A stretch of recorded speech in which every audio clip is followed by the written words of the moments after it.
Good evening बच्चों, कैसे हैं आप लोग। चलिए आज हम शुरू करते हैं यूनिट 2 सॉल्यूशन का एक important topic that is osmosis. तो कहिए छुट्टियां कैसी चल रही है आप लोगों की। बहुत अच्छी। चलिए तो ऑस्मोसिस होता क्या है। Osmosis is flow of solvent, जहां पे क्या मूव करे, सॉल्वेंट पार्टिकल्स मूव करे, बट किसके through, through semi permeable membrane, through SPM semi permeable membrane. कैसे मूव करेगा, तो from lower concentration to higher concentration, यानी जहां सॉल्यूट का अमाउंट कम होगा वहां से ज्यादा की ओर। एग्जाम्पल से समझते हैं। इस डायग्राम को देखिए, डायग्राम से आपको और बेटर समझ में आएगा कि ये क्या लिया हमने, प्योर सॉल्वेंट। एक बॉक्स में हमने लिया है प्योर सॉल्वेंट, दूसरे में क्या लिया है, सॉल्यूशन, और दोनों को हमने कनेक्ट कर दिया किसके थ्रू, SPM के थ्रू। SPM क्या होता है, SPM is semi permeable membrane. Semi permeable membrane जैसे सेल्यूलोज एसीटेट, क्या करता है, ये सेमी परमिएबल है, यानी सभी चीजों को अलाउ नहीं करता एंट्री और एग्जिट के लिए। सिलेक्टेड चीजों को ही परमिट देता है कि वो इसको क्रॉस करके जा सके। जैसे वाटर को तो परमिट करेगा, और वाटर में जो पार्टिकल्स सॉल्युबल है मे भी उनको परमिट कर सकता है, पर जो लार्जर साइज पार्टिकल्स है उनको परमिट नहीं करता। That's why it is called semi permeable membrane. सभी चीजों को एंट्री और एग्जिट परमिट नहीं करता। तो सॉल्वेंट पार्टिकल्स जब भी मूव करेगा किस प्रोसेस में, ऑस्मोसिस प्रोसेस में, किसका होना जरूरी है, SPM का होना जरूरी है। सेमी परमिएबल मेम्ब्रेन के थ्रू ही मूवमेंट होगा। तो देखिए कैसे मूवमेंट होना है, from lower concentration to higher concentration. अब देखिए ये प्योर सॉल्वेंट है, यानी यहाँ सॉल्यूट तो है नहीं, तो सॉल्यूट का लोअर कंसेंट्रेशन कहाँ है, यहाँ लोअर। प्योर सॉल्वेंट का मतलब क्या हुआ, लोअर कंसेंट्रेशन ना, और सॉल्यूशन का मतलब क्या हुआ, हायर कंसेंट्रेशन। क्यों, यहाँ हमने सॉल्यूट भी ऐड किया है तभी तो सॉल्यूशन बना है ना। सो मूवमेंट कहाँ होना है, ऑस्मोसिस का मतलब क्या हुआ, मूवमेंट क्या होगा ड्यूरिंग ऑस्मोसिस, क्या मूव करेगा, सॉल्वेंट मूव करेगा किसके through, from pure solvent to solution. कैसे मूव करेगा, from pure solvent to solution. So simply osmosis क्या हुआ, flow of solvent through SPM from lower concentration to higher concentration. तो यहाँ मूव कैसे कर रहा है सॉल्वेंट, प्योर सॉल्वेंट से किसकी ओर, सॉल्यूशन की ओर, एंड दैट इज ऑस्मोसिस। अब क्या किया हमने, मूव टू नेक्स्ट टॉपिक। यहाँ हम क्या करेंगे, सॉल्यूशन साइड में हमने एक एक्स्ट्रा प्रेशर अप्लाई कर दिया। क्या अप्लाई किया, एक्स्ट्रा प्रेशर अप्लाई किया, जिसको हम डिनोट किससे कर रहे हैं, पाई से। तो एक्स्ट्रा सॉल्यूशन साइड में हमने एक्स्ट्रा प्रेशर पाई अप्लाई कर दिया, और इस पाई को अप्लाई करने से क्या हुआ, जैसे ही हमने क्या अप्लाई किया, अप्लाई पाई, ऑस्मोसिस क्या हो गया, रुक गया, stop osmosis.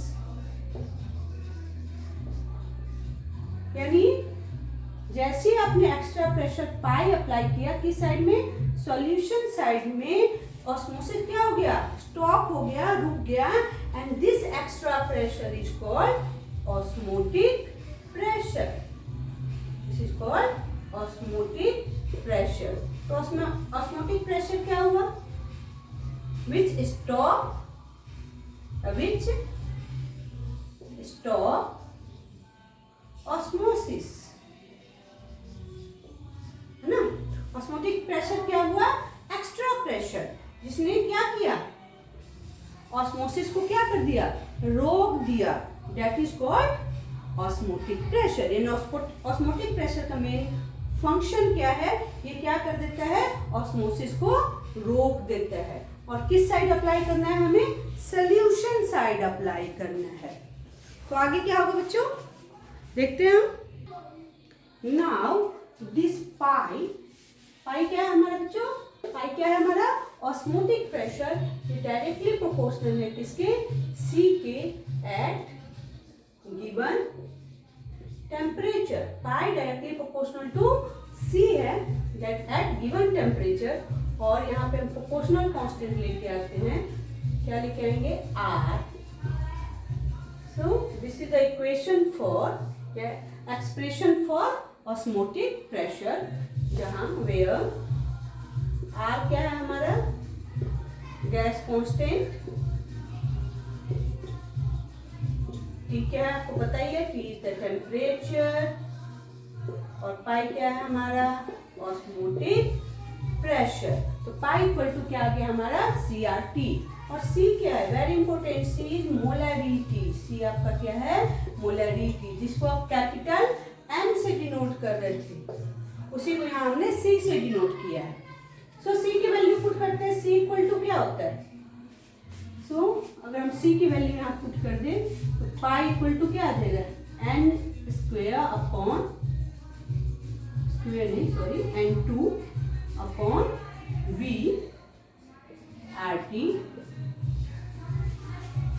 Moles of solute upon volume of solution in litre.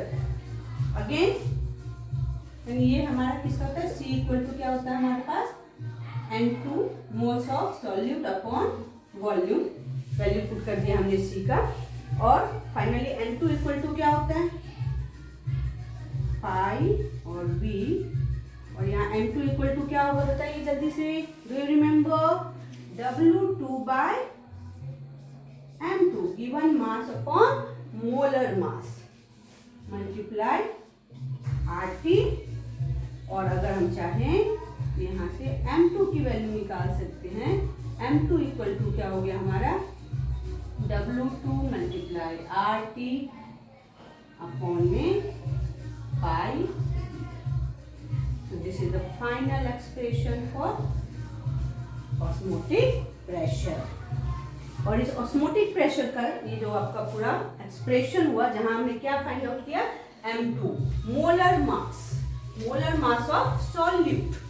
तो एप्लीकेशन कहाँ है, कहाँ हम ऑस्मोटिक प्रेशर का यूज कर रहे हैं, हम देखिए अगर यूज ऑफ ऑस्मोटिक प्रेशर तो क्या है,